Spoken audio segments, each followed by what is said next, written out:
our topic of presentation is Volterra integral differential equation of first kind and solution of Volterra integral differential equation by converting into initial value problems.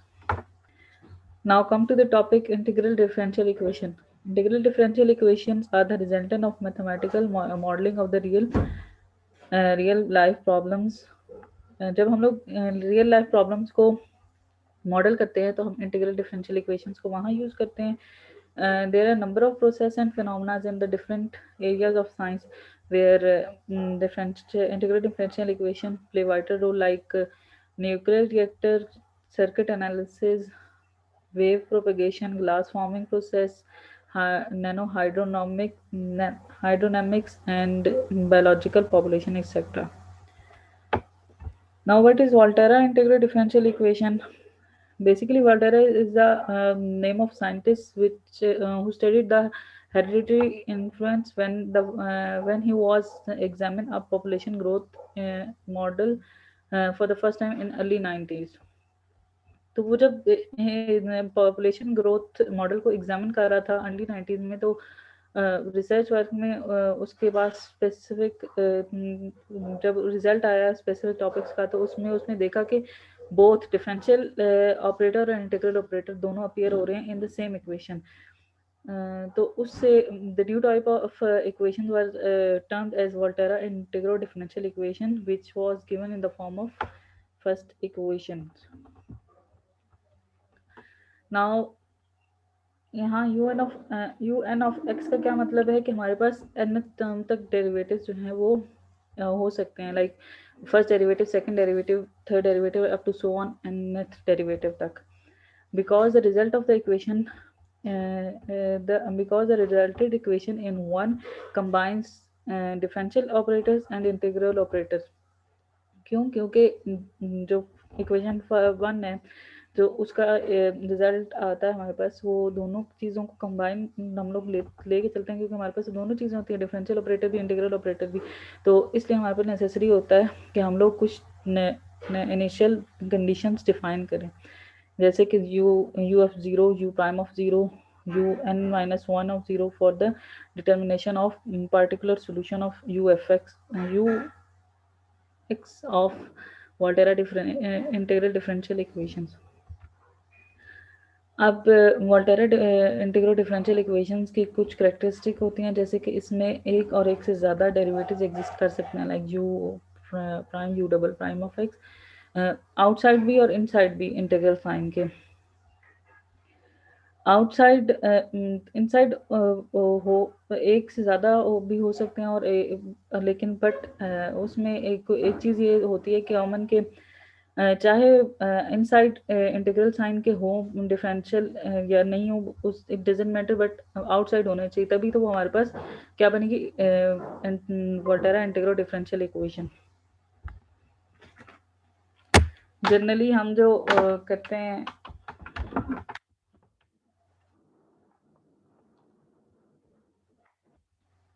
Sorry ma'am, generally जो हम लोग Volterra integral differential equations को करते हैं, हमारे पास जो आती हैं वोल्टेरा इंटीग्रल डिफरेंशियल इक्वेशन, वो कहाँ से आती हैं कि जब हम लोग इनिशियल वैल्यू प्रॉब्लम्स को कन्वर्ट करते हैं इंटीग्रल इक्वेशन में यूजिंग लेबनीज रूल, और तभी हमारे पास जो आती हैं वो होती हैं, वो हमारे पास जो होती हैं वो equations Volterra integral differential equations होती हैं, और ये नीचे लेबनीज रूल दिया हुआ है. That's all from my side. Differential equation को इनिशियल वैल्यू प्रॉब्लम में हम कैसे चेंज करते हैं. Next.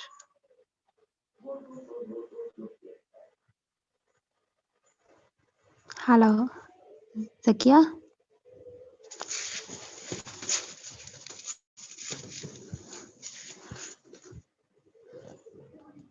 Solve the following in a Volterra integral differential equation by converting it to an initial value problem. Volterra integral differential equation को initial value problem में change करेंगे. हमारे पास यहाँ पे फर्स्ट ऑर्डर की इक्वेशन दी है, u prime of x is equal to 1 + 0 से x.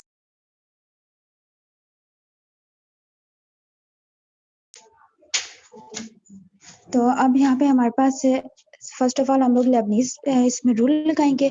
जब जो है हमारे पास एफ प्राइम ऑफ एक्स इसका फर्स्ट डेरिवेटिव के साथ इक्वेशन है हमारे पास, हम इसमें लेबनीज रूल लगाएंगे और डिफरेंशिएट करेंगे इक्वेशन ए को। तो जब सेकंड ऑर्डर इक्वेशन बन जाएगी हमारे पास जीरो फर्स्ट यहाँ पे d partial by partial x zero से x u of d t आ जाएगी इक्वेशन हमारे पास, जब हम लोगों ने सेकंड टाइम इसको इंटीग्रेट की डिफरेंशिएट किया। फिर इसके ऊपर हम लोग लेबनीज रूल लगाएंगे, u of x d by d x of x minus u of zero d by d x of zero. यहाँ पे आ जाएगा बीटा, पहले डी ऑफ डी एक्स की हमारे पास बीटा के डिफरेंशिएट करेंगे, फिर अल्फा को डिफरेंशिएट करेंगे विद रिस्पेक्ट टू एक्स हम लोग, और यहाँ पे हमारे पास आगे आ जाएगा alpha of x of beta of x से जीरो से एक्स की इंटीग्रेशन आ जाएगी और d of x u of d t आ जाएगा। नेक्स्ट,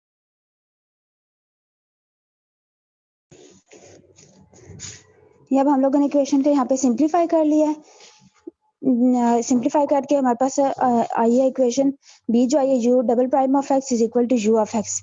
यहाँ पे अब हम लोग इनिशियल कंडीशंस इसमें पुट करेंगे और एक कैरेक्टरिस्टिक्स इक्वेशन बना लेंगे। पहले u double prime of x को इक्वल किस तरफ ले जाएंगे और u double prime of x minus u of x is equal to zero बन जाएगा। यहाँ पे हम लोग कैरेक्टरिस्टिक्स इक्वेशन बनाएंगे डी के square minus 1 is equal to zero.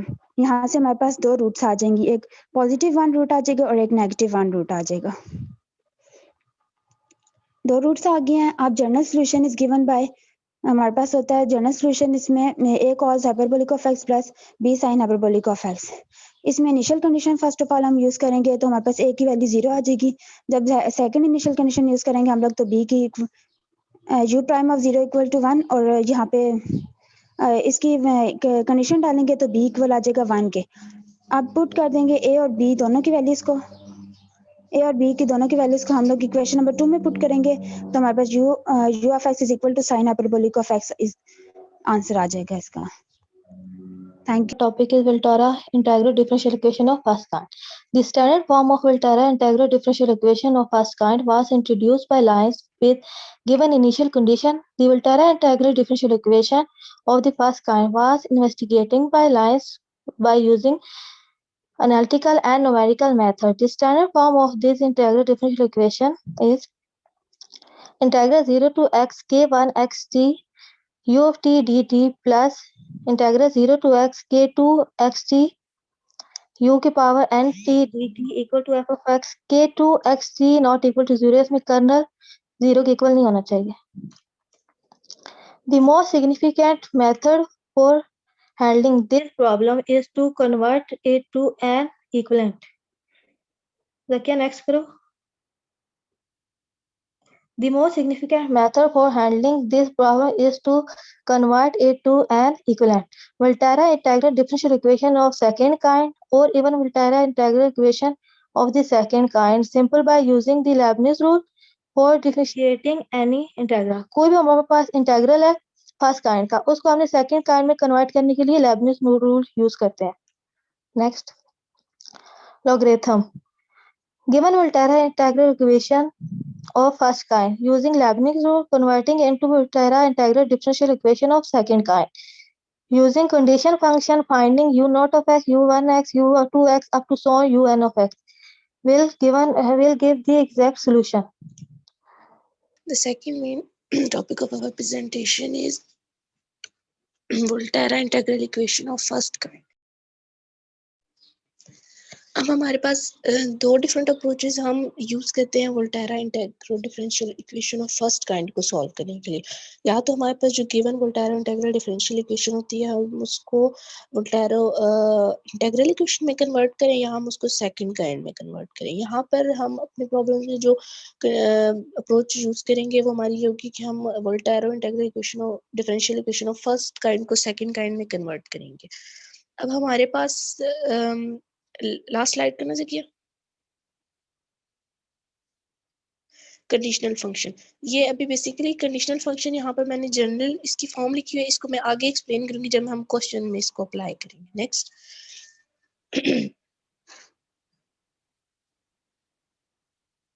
Integral zero. अब हमारे पास जो गिवन प्रॉब्लम है वो हमारे पास क्या है कि हमारे पास ये गिवन जो Volterra integral differential equation of first kind है। अब हमें कैसे पता चला कि ये फर्स्ट काइंड है?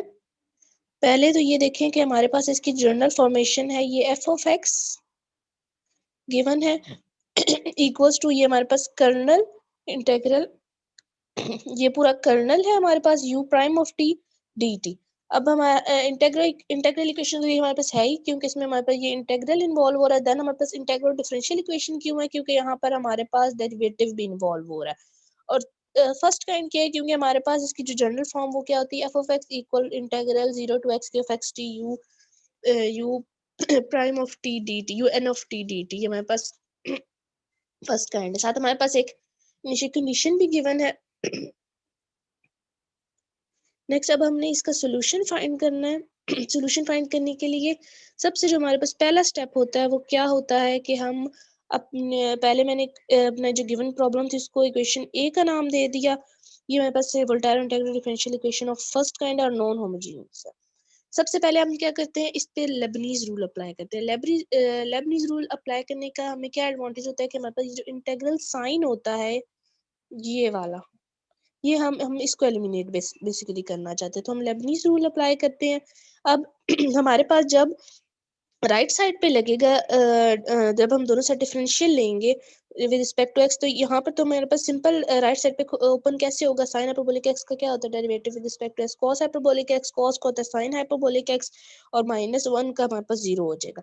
अब जब हम यहाँ पर लेफ्ट साइड पे अप्लाई करेंगे डेरिवेटिव, तो हमारे पास जब इंटीग्रल पे डेरिवेटिव अप्लाई होता है तो हमारे पास ये लेबनीज रूल इस पे अप्लाई होता है। अब हमने लेबनीज रूल जब इस पे अप्लाई किया तो हमारे पास लेबनीज रूल क्या है, जो हमारे पास गिवन फंक्शन होता है g of x T.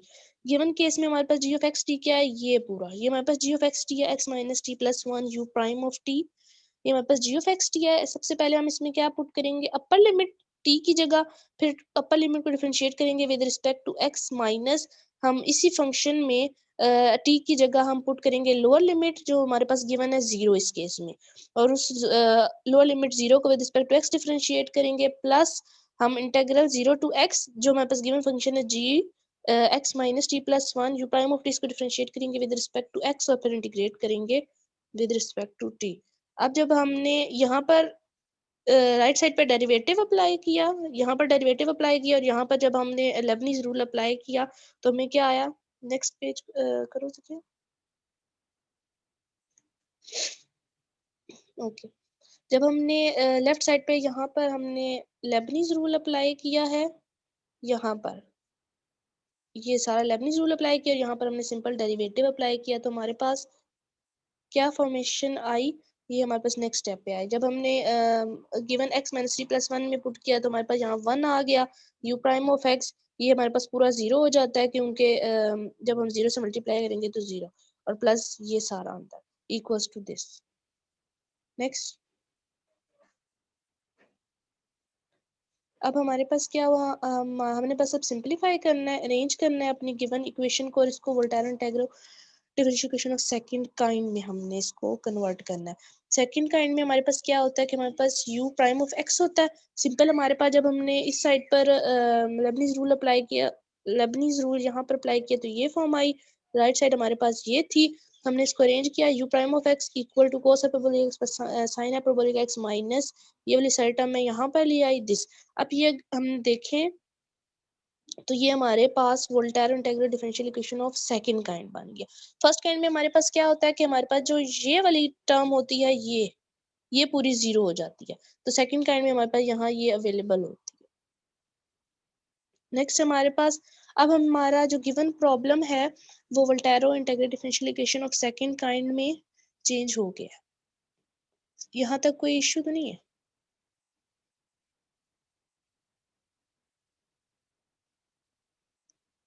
Class नहीं कोई इश्यू नहीं है सर। अच्छा, नेक्स्ट हमारे पास क्या हमने पहला स्टेप यही था कि हम या तो उसको वोल्टेरो इंटीग्रल इक्वेशन में कन्वर्ट करें या तो हम उसको कन्वर्ट करें Volterra integral differential equation of second kind में। अब मैंने जो स्टार्ट में एक्सप्लेन किया था करेक्शन फंक्शन, वो हमारे पास हम कैसे बनाते हैं, यहाँ पर देखो हमारे पास जो गिवन फंक्शन है f of x, F of x हमारे पास इस केस में क्या है, ये है cos hyperbolic x plus sign hyperbolic x. अब लास्ट वाली स्लाइड करना ज़किया जो फर्स्ट पे थी और पीछे क्वेश्चन से पीछे, ये यहाँ पर देखें सिंपल, यहाँ पर हमारे पास जो गिवन एफ ऑफ एक्स है हमारे पास क्या था, sign hyperbolic x plus cos hyperbolic, यहाँ पर वो पुट कर दें और हमारे पास जो लास्ट हमारी इक्वेशन आई थी उसका कंडीशनल फंक्शन हमारे पास बन जाए। वही वाला स्लाइड निकालना किया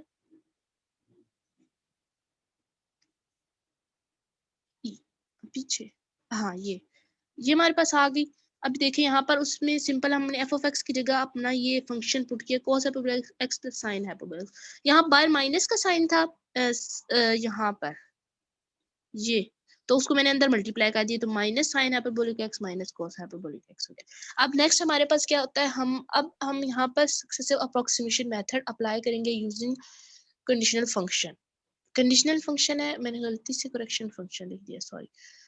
इसको अब हमारे पास जो हम पैटर्न फॉलो करते हैं, पहले भी हमने जो मेथड में जिन इंटीग्रल इक्वेशंस पे सक्सेसिव अप्रोक्सीमेशन मेथड लगाया उसमें क्या था कि हम you not of x suppose कर लेते हैं, इसमें भी हम सपोज करेंगे या 0 या 1 या x डिफरेंट, हम अपनी मर्जी के मुताबिक जो हमें जिससे हमारा सोल्यूशन जल्दी आ जाता है हम वो पिक कर लेते हैं। तो यहाँ पे भी पहले स्टेप में मैंने क्या किया, यू नॉट ऑफ एक्स मैंने 0 सपोज कर ली। अब इसमें जो हमारे पास सेकंड स्टेप होता है ना, उसमें हम इस कंडीशनल फंक्शन को अप्लाई करते हैं। कंडीशनल फंक्शन को क्यों अप्लाई करते हैं, हम जो अपनी हमारी प्रीवियस टेक्निक है सक्सेसिव अप्रोक्सीमेशन मेथड की वो क्यों नहीं यूज करते, क्योंकि हमारे पास जो गिवन इक्वेशन है इसमें इंटेग्रल में डेरिवेटिव इन्वॉल्व होता है। जो हमने लास्ट मेथड किए थे उसमें हमारे पास इंटेग्रल में जिन पे हमने इंटेग्रल इक्वेशंस पे हमने सक्सेसिव अप्रोक्सीमेशन मेथड अप्लाई किया तो उसमें इंटेग्रल में ऐसे डेरिवेटिव नहीं इन्वॉल्व हो रहा था।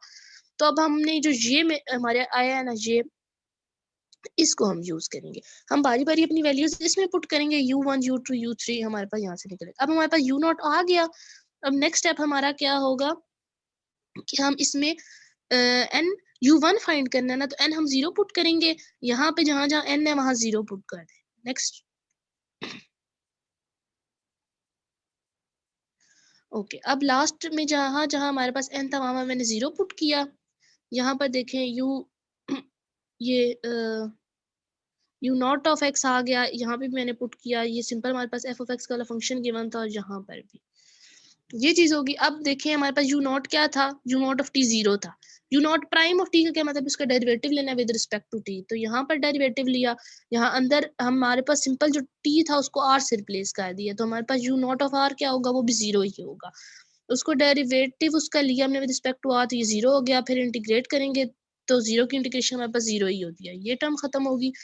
देन हमारे पास अब लास्ट में हमारे पास क्या था, होल अंदर वाली सारी इन टर्म्स को हमने इंटीग्रेट करना था विद रिस्पेक्ट टू टी। अब जब हम अंदर वाली टर्म्स को इंटीग्रेट करेंगे हमारे पास अंदर लेफ्ट ओवर में क्या है, माइनस साइन हाइपरबोलिक टी और माइनस, ये हमने यहाँ पर सिंपल अंदर सारी टर्म्स कैंसिल होगी, सिर्फ हमारे पास minus sine hyperbolic t cos hyperbolic t, minus का साइन बाहर कॉमन लिया तो ये कॉस प्लस में दोनों चेंज हो गए। अब जब हम इसमें लिमिट इंटीग्रेशन की, साइन हाइपरबोलिक टी की होती है कॉस हाइपरबोलिक टी, कॉस की होती है साइन हाइपरबोलिक टी, इसमें हमने लिमिट जब पुट की तो cos hyperbolic x minus cos hyperbolic 0 जो है वो 1 होता है, sine hyperbolic x minus sine hyperbolic 0 0 होता है। तो हमारे पास जो टर्म्स रह जाएंगी यानी u1 ऑफ x हमारे पास आएगा cos hyperbolic x plus sine hyperbolic x minus 1। Next अब हमारे पास लास्ट u नॉट क्या था, 0 था, u1 हमारे पास है cos hyperbolic x plus sine hyperbolic x minus 1। अभी हमारे पास एक पैटर्न नहीं आ रहा, यानी हमें अपना सोल्यूशन जो है वो कन्वर्जन नहीं नजर आ रहा, तो हम u2 भी फाइंड करेंगे। u2 में भी हमारे पास सेम होगा, पहले हमने क्या पुट किया था, u1 फाइंड करने के लिए u नॉट पुट किया था, तो अब u2 फाइंड करने के लिए हम u1 पुट करेंगे। u1 में हमारे पास सिंपल जो हमारे पास कंडीशनल फंक्शन था उसके फॉर्मूला में हम अपनी वैल्यूज पुट करेंगे। u1 ऑफ x हमने यहाँ पर ये पुट कर दिया, then with respect to t हम इसी को इंटीग्रेट करेंगे अगेन, फिर हम जब इस पूरी को r में कन्वर्ट करेंगे और उसके बाद उसको डिफरेंशिएट करेंगे, देन अगेन इंटीग्रेशन लेंगे, कुछ सिंपल सी कैलकुलेशंस हैं, उनको करने के बाद हमारे पास जो हमारा फाइनल सोल्यूशन आएगा u2 ऑफ x वो क्या होगा। नेक्स्ट हमारे पास आएगा x। ये सिंपल सी इंटीग्रेशन और डेरिवेटिव अप्लाई करके ये कैलकुलेशंस की हुई है, अगर फिर भी किसी को इशू हुआ तो मैं बता दूँ। नेक्स्ट, अभी भी हमारे पास एक पैटर्न फॉलो नहीं हो रहा। u0 था 0, u1 हमारे पास cos hyperbolic x plus sin hyperbolic x -1 और u2 हमारे पास x आ रहा है, तो मैं u3 भी फाइंड करूंगी। u3 हम कैसे फाइंड करेंगे? सेम। नेक्स्ट, u3 फाइंड करने के लिए हम u2 को यूज करेंगे, सारी हम कैलकुलेशंस करेंगे, डेरिवेटिव अप्लाई करेंगे, वैल्यूज को पुट करेंगे, तो हमारे पास जो आंसर आएगा u3 ऑफ x का वो हमारे पास होगा sin हाइपरबोलिक x। नेक्स्ट करो। अब अगर हम u4 फाइंड करें, u4 मैंने यहाँ पर फाइंड नहीं किया, लेकिन हमारे पास जो मैंने अलग से सेपरेट फाइंड किया था उसको, वो भी हमारे पास sin हाइपरबोलिक x ही आ रहा था। इसी तरह हम u5 u6 फाइंड करेंगे तो हमें शो होगा कि हम अब एक सोल्यूशन की तरफ कन्वर्ज कर रहे हैं। तो हमारे पास जो फाइनल un ऑफ x होगा वो हमारे पास sin हाइपरबोलिक x होगा। दोनों साइड्स पे u ऑफ x फाइंड करने के लिए हम क्या करते हैं? लिमिट अप्लाई करते हैं। u ऑफ n पे हम लिमिट अप्लाई करते हैं तो हमारे पास u ऑफ x आ जाता है। तो हमने जब साइन हाइपरबोलिक x पे लिमिट अप्लाई किया ना अप्रोचेस टू इंफिनिटी, तो हमारे पास जो u ऑफ x था वो साइन हाइपरबोलिक x आया। यही हमारे पास जो गिवन क्वेश्चन में हमारे पास फंक्शन था अननाउन u ऑफ x, ये गिवन हमारे पास वही फंक्शन है, सॉल्यूशन है हमारा जो given integral Volterra integral differential equation. Thank you. मेरा जो टॉपिक है वो एप्लीकेशंस हैं इंटीग्रल डिफरेंशियल इक्वेशंस की। इसमें हमारे पास इंटीग्रल डिफरेंशियल इक्वेशन की एप्लीकेशन में एपिडेमियोलॉजी है। और एपिडेमियोलॉजी क्या होती है? ये हमारे पास एपिडेमियोलॉजी स्टडी होती है। जैसे हमारे पास मोस्ट रिसेंट कोविड-19 चल रहा है, इसको स्टडी करने के लिए और इसकी टाइप की इस टाइप की जो एपिडेमिक्स होती हैं इनको स्टडी करने के लिए और इनकी मॉडलिंग के लिए जो हम इंटीग्रल इक्वेशंस यूज करते हैं वो इंटीग्रल डिफरेंशियल इक्वेशन होती हैं। इसमें हमें डिफरेंशियल मतलब चेंज पता चल जाता है। और दूसरा ये कि मॉडलिंग में एज स्ट्रक्चर की मॉडलिंग, कोई पॉपुलेशन है उसमें हमने जो एज ग्रुप को डिफाइन करना होता है और उसके लिए हम इंटीग्रल डिफरेंशियल इक्वेशन यूज करते हैं। आगे करो। और इंटीग्रल डिफरेंशियल इक्वेशन जो है वो हमारे पास सर्किट की मॉडलिंग में भी यूज होती हैं। और ये जो किरचॉफ सेकंड रूल है, इसको अगर देखें तो हमारे पास जो फॉर्म बन रही है इसकी, जो इन्होंने जर्नल फॉर्म दी हुई है, मतलब जो हमारे पास जर्नल फॉर्म बन रही है तो हमारे पास सर्किट को स्टडी करने के लिए भी इंटीग्रल डिफरेंशियल इक्वेशन यूज करते हैं। ये इंटीग्रल डिफरेंशियल इक्वेशन की एप्लीकेशंस हैं। Thank you. Please like and share our videos and subscribe our YouTube channel and press the bell icon.